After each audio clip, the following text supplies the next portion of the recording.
Imagine you could become invisible, not just unseen, truly erased. People look through you. Conversations happen around you as if you aren't there. Decisions get made about your life as though you have no voice. You are present, but you are not acknowledged. You breathe the same air, stand in the same room, and somehow still don't count. Sounds like a nightmare, but for centuries, thousands of real people lived exactly that way.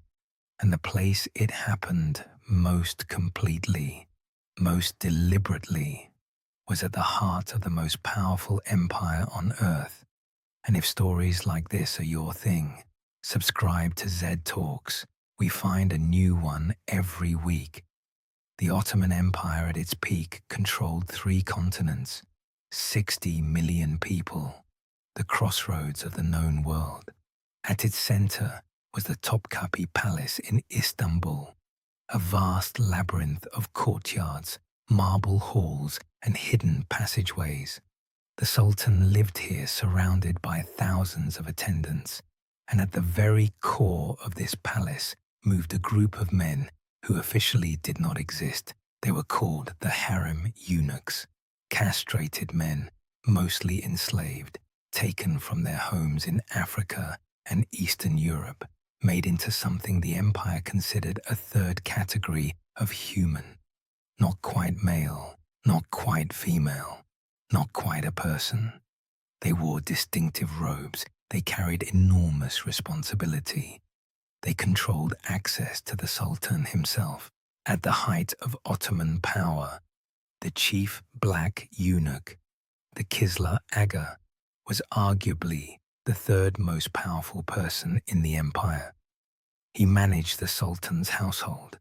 He supervised the education of royal children. He relayed messages between the Sultan and the outside world. He accumulated extraordinary personal wealth. At certain points in Ottoman history, the Kisla Aga commanded more daily influence than most provincial governors.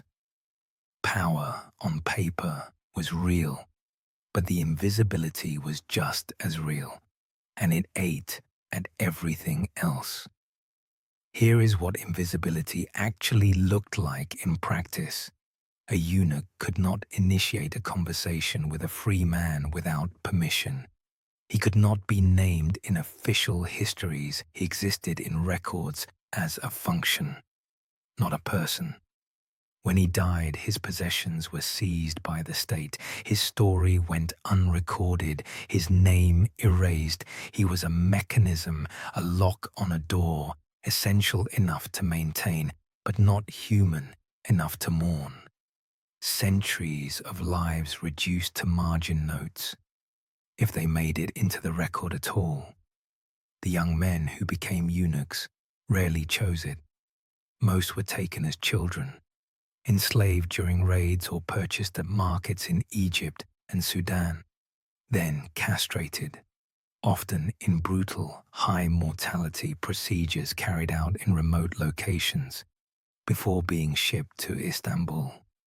Many died in the process.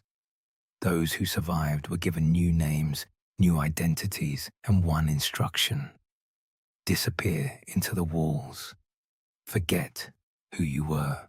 Become useful. If you're as gripped by this as I am right now, a like genuinely helps Zedd Talks reach more people. It costs nothing, and it means everything.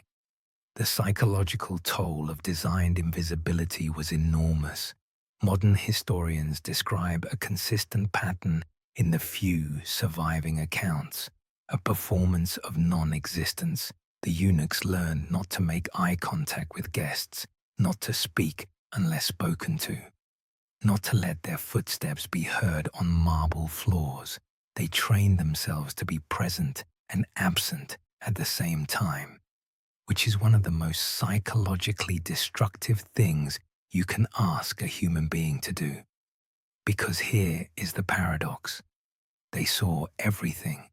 They heard everything. They were in the room when the empire's most important decisions were made. They knew which princes were plotting against each other. They knew which wives had the sultan's ear. They carried love letters, poison, bribes, secrets. They were the nervous system of the palace, and yet they were supposed to register as furniture. The cognitive dissonance of knowing you are indispensable while being told you are nothing. That must have been a particular kind of madness, a slow fracturing of identity that had no name and no remedy. Some eunuchs found ways to assert their humanity within the cracks of the system. A few accumulated extraordinary power and used it quietly to protect others. Younger eunuchs, royal children they had helped raise.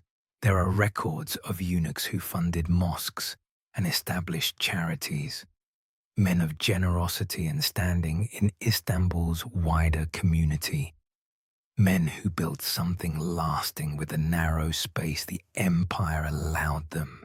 Even while inside the palace walls, they remained officially invisible.